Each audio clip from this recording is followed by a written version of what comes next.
What's going on, everybody? John Eric Poli here with my MMA News, and today's guest will be fighting Hakeem Dawodu at UFC 279 on September 10th. Pleased today to be joined by Julian Erosa. Julian, thanks for being here. Appreciate the time.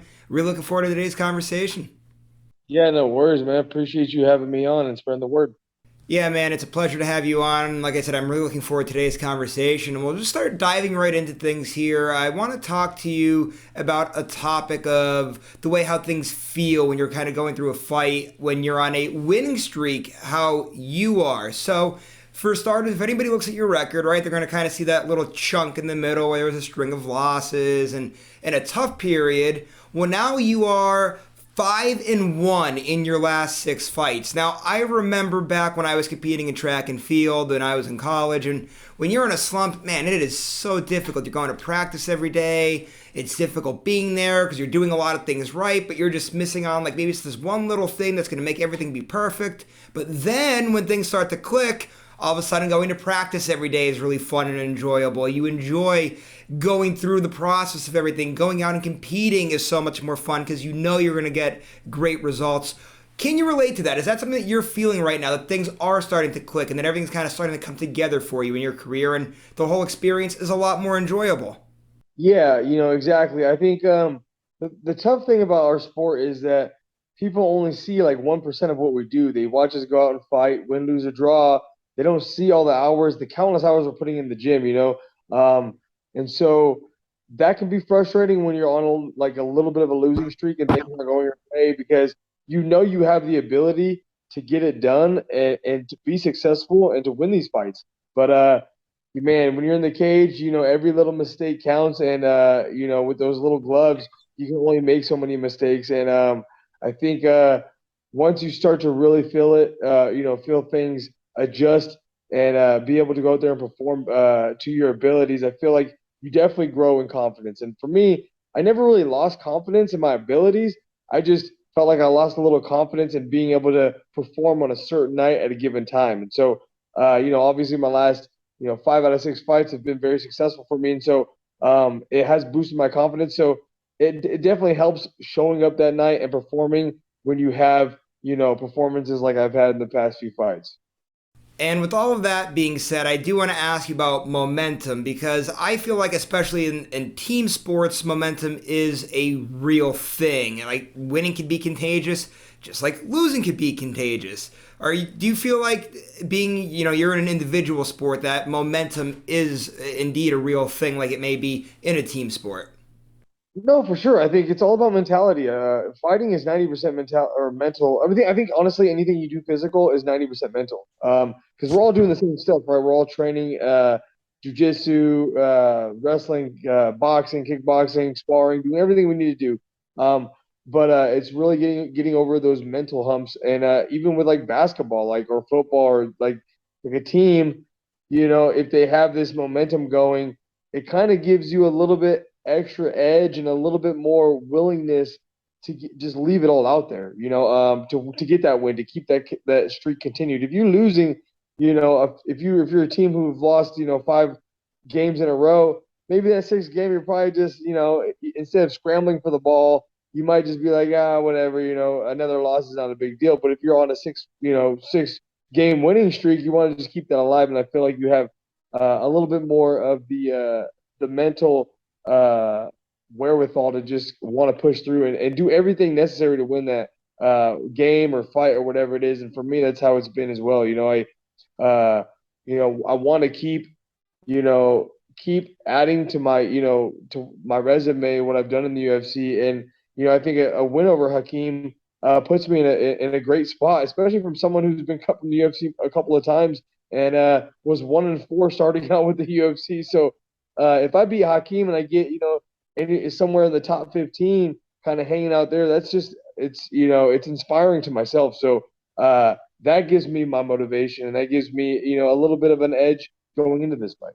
And I want to talk now, as we're talking about all these different things about training and momentum and everything like that. I want to actually ask you about Extreme Couture because you're at a fantastic gym there, a lot of high level guys. Right now, obviously, you are indeed in Vegas at Extreme Couture, but that wasn't always the case. You grew up in the Pacific Northwest, in the Seattle area. Just talk a little bit about how you kind of made that decision to make the move to Vegas, pick Extreme Couture as the gym, and kind of get yourself situated there, and how they've kind of been helping you to grow and evolve in a fighter and getting the results that you've had over your last few fights. Yeah, so when I was training in Washington State, I was training with kids, women, and like all different sized guys. And I knew that to try to fight for the best, or fight with the best at some of the bigger organizations, I needed to get to a place where at any given day I could train with some of the best featherweights in the world. In Vegas, regardless of the gym, Vegas is such a melting pot for fighting. It's such a fight. It's the fight capital of the world. So you get so many of these guys coming in and out all the time. I mean, on any given day, I could probably, call up and get a practice with, some of the most elite featherweights in the world. And so that was the biggest thing for me. And obviously the coaching, the accessibility. I mean, I can go hit a practice from 9 in the morning to 9 at night. Like, and I can do it all day. I can practice all day if I want. I can do 5, 6, 7, 8 practices in a day if I wanted to. So that accessibility was great. Back in Washington, it was like I was training, one time at night, from 6 to 9, and trying to just jam as much in there as possible. But it's really hard to compete with the best and the elite in the world if I'm doing it, kind of as a hobby, or hobby with the hours and the restrictions that I had in Washington versus if I was going to fight a guy that's training out here in Vegas who's doing everything right, you're at a disadvantage. So moving out to Vegas was such a big step for me for my career and to really push forward. And obviously things didn't work out, but just being persistent and sticking to it and believing in myself, got me back to where I'm at now, and things are rolling a lot more smoother than it was in the beginning. Yeah, Extreme Couture, great gym there. And while we're on this topic, let's talk training camp right now. Obviously, you're going through all of it. Fight night is September 10th. At the time of recording this, about a month, a little less than a month away. So just how's your camp been going? Oh, it's fantastic.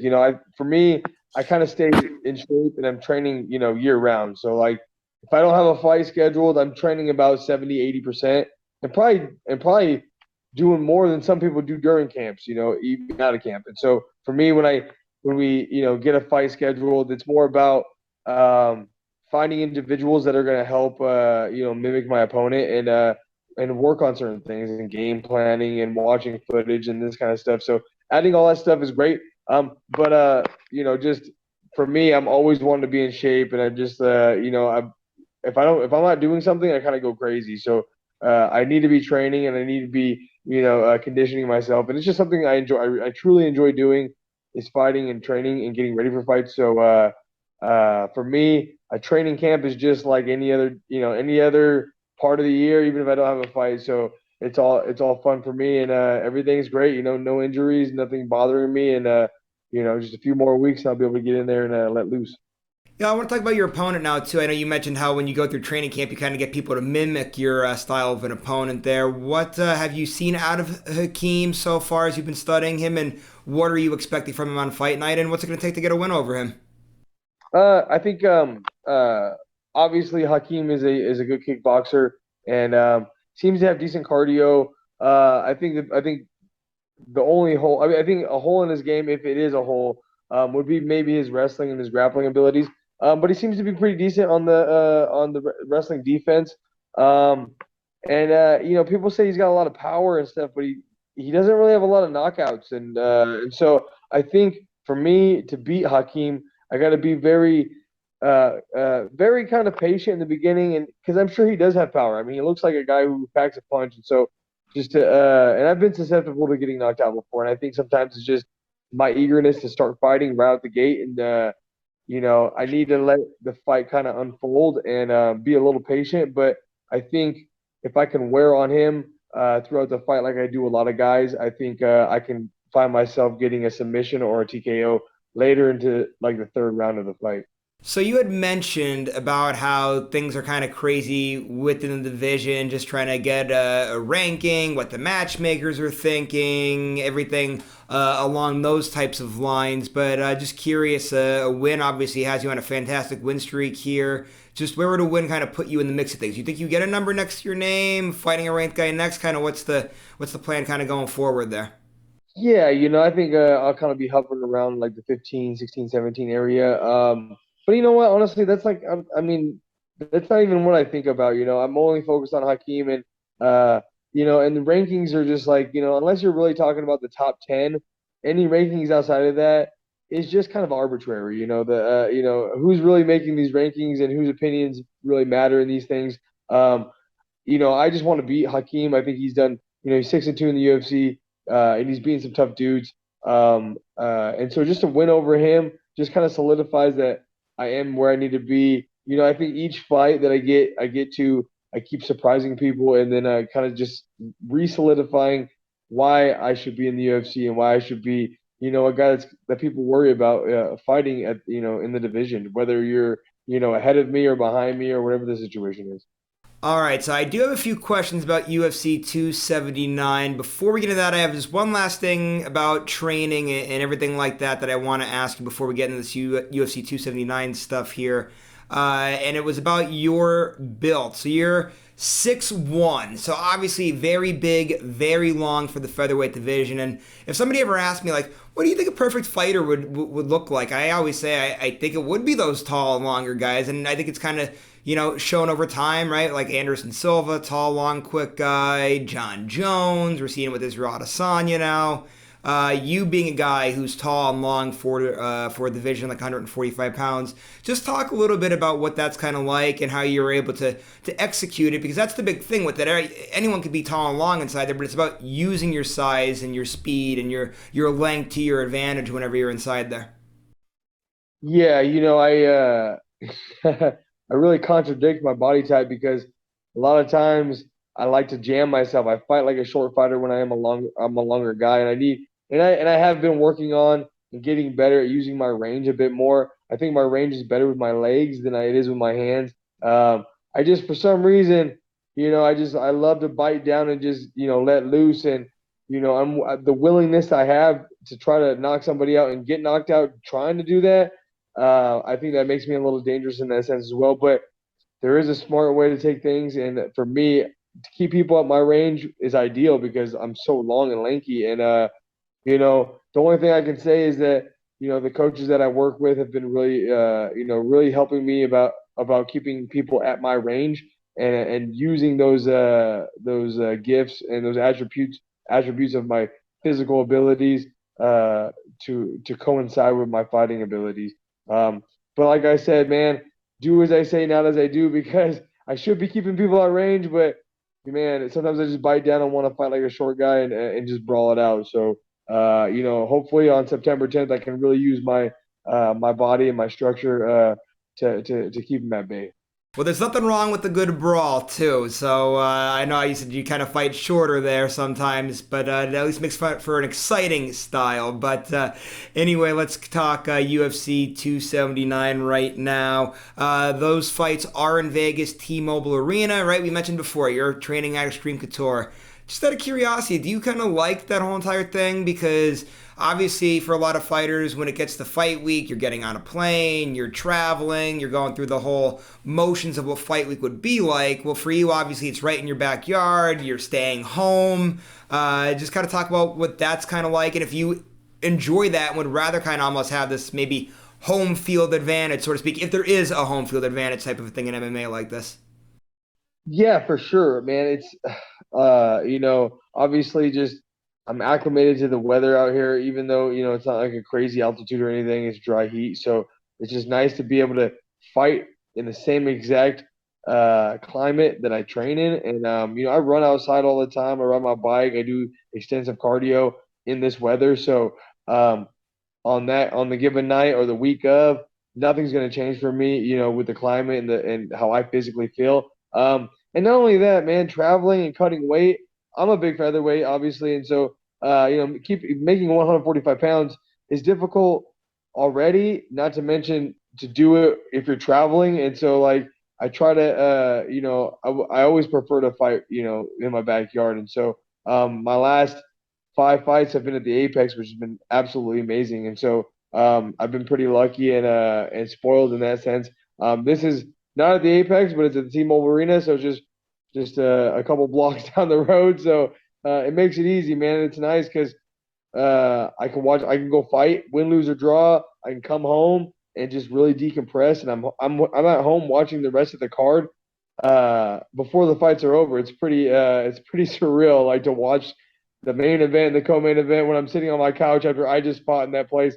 I don't know if I think the T-Mobile Arena is not going to be like the Apex, because the Apex they kick you out right after you fight. I remember when I fought at the T-Mobile before, they put you in the green room and you got to stay there until all the fights are done. So I'm not exactly sure how that goes. I haven't fought um I haven't fought on like a pay-per-view or pre-COVID since forever. So I don't know what the protocols are now and how they do things, but it's it's a huge advantage in my mind. But then I think people have an edge when they go someplace and they feel like they're coming into enemy territory. Maybe sometimes people feel like they got a mental edge in that sense. But yeah, I really enjoy it, and I'm glad that it's here in Vegas. And last UFC 279 question for you. Main event. A lot of fans really excited for it with two fan favorites, Hamzat Chimaev, Nate Diaz. Just want to get your thoughts on that matchup and how you think it kind of goes down. I'm rooting for Diaz, but I feel like Chimaev's going to take it. I mean, I think everybody thinks the same thing, I think, but kind of the a little bit of a fact is that my last time that I fought at T-Mobile Arena was my last pay-per-view I was on, and Diaz shocked the world against McGregor. So maybe he does it again. Maybe it's going to come full circle. All right, and now last thing for you before we wrap things up here, I have to ask. I read somewhere that you really like to snowboard. Well, obviously, right? You're in Las Vegas. It's the desert. It's warm, especially at this time of the year, summertime, right? So I imagine the snowboarding days are kind of far and few between. But if you do want to snowboard, where do you have to go? You have to go make the hike up to Mount Charleston there and try to get snowboarding in there? Me and my wife went up there once. We went to Bryan Head in Utah, and honestly, nothing's like Washington back home, man. Like we have a mountain that's like an hour from Yakima, Washington, and it's White Pass, and my favorite mountain. And anytime I get to go home and I can do it during the snowboarding season, I try to get some riding in. But definitely, I've lost a lot of days from living out in Vegas to being on the mountain and snowboarding and enjoying that. But I'm here for a reason. I'm here in Vegas to chase the fight dream, and I just keep pursuing it and keep doing it. And eventually, I will move back to Washington. And I'll get as much snowboarding in it when I move back. All right, Julian, man, really appreciate all the time here today. It was really nice talking with you. Last thing before you roll out now, social media management sponsors, anybody you got to give a shout out to, like coaches or family, anybody like that, take it away. Floor is yours. Yeah, obviously, my Instagram, Julian_Erosa. That's the easiest way to reach out to me. And then, I want to thank all my friends and family and all the fans, even like fans of Hakeem. They're supporting us because they're watching us. So, thanks to everybody. And then also a big shout out to my management, Iridium Sports Agency, and Jason House. If it wasn't for them, I probably wouldn't be in the UFC. I'd probably be fighting on some other show, or maybe not fighting at all. So who knows?